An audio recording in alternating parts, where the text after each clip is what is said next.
I know episode 6 just came out a week ago, but we actually got some huge news about episode 7, which I have to share with you guys. So basically, we just got some absolutely massive updates about what we can expect from episode 7. And honestly, when you hear what Gooseworx has been saying about this upcoming episode, it's gonna completely change how you think about the direction this show is heading. Because apparently, episode 7 is going to be the one that finally breaks some fans' hearts in a way that nobody is prepared for.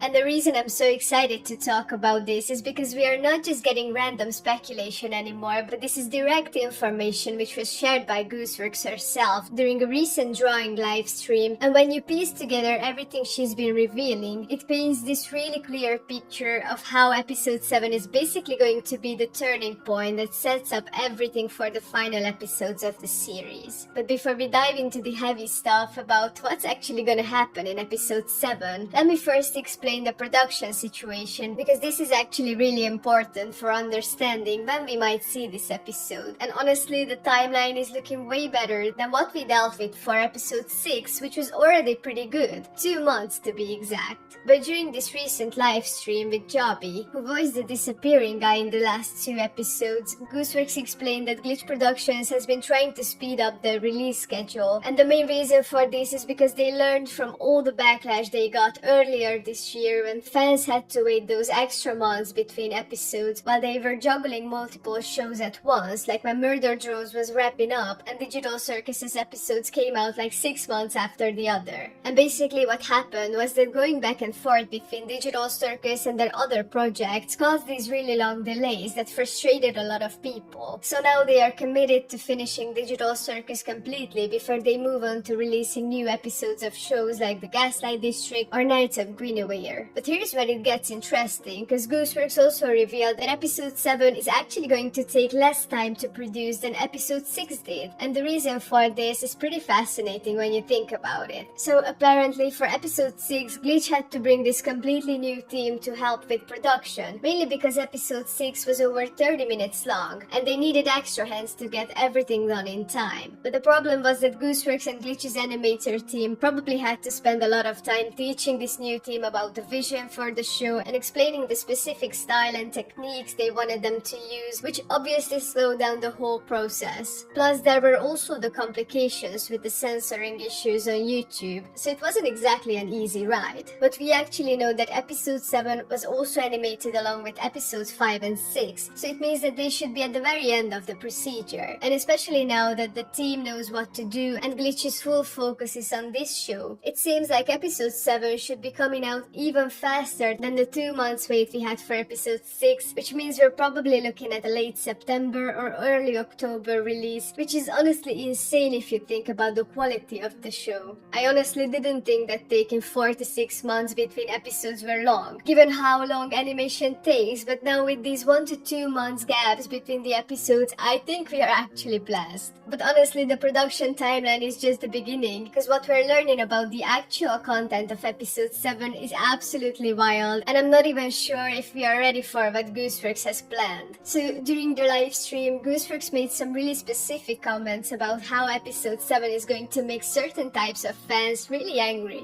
And when she was talking about this, she seemed genuinely excited about people's reactions, but also a little bit worried about how some fans might take it. And she specifically mentioned feeling bad for the nice, wholesome people on Tumblr, and how she doesn't want to hurt them. But apparently, whatever happens in episode 7 is going to be unavoidable for the story she wants to tell. And when you connect this to everything we know about Jax's character development, it becomes pretty clear that episode 7 is probably going to be the episode where we finally see the absolute worst side of Jax, because if you remember back, Gooseworx has already confirmed that we still haven't seen the worst thing Jax has ever done. And if episode 7 is designed to make fans angry, then it's probably gonna involve Jax doing something that completely destroys any remaining sympathy people have for him. And it this way so that when people go back and rewatch the show after it ends, they'll be able to see all the clues that were there the whole time. And I'm thinking that this is most likely going to be about Caine and the CNA company, and something is getting revealed here, because these hints were all over in the previous episodes about the company, and now we actually know that CNA stands for Caine and Abel, so maybe the revelation is going to be about this. And basically, episode 7 probably isn't just going to be another adventure episode, it's going to be the episode that starts starts revealing the deeper mysteries of the digital circus world. And whatever this plot twist is, it's apparently significant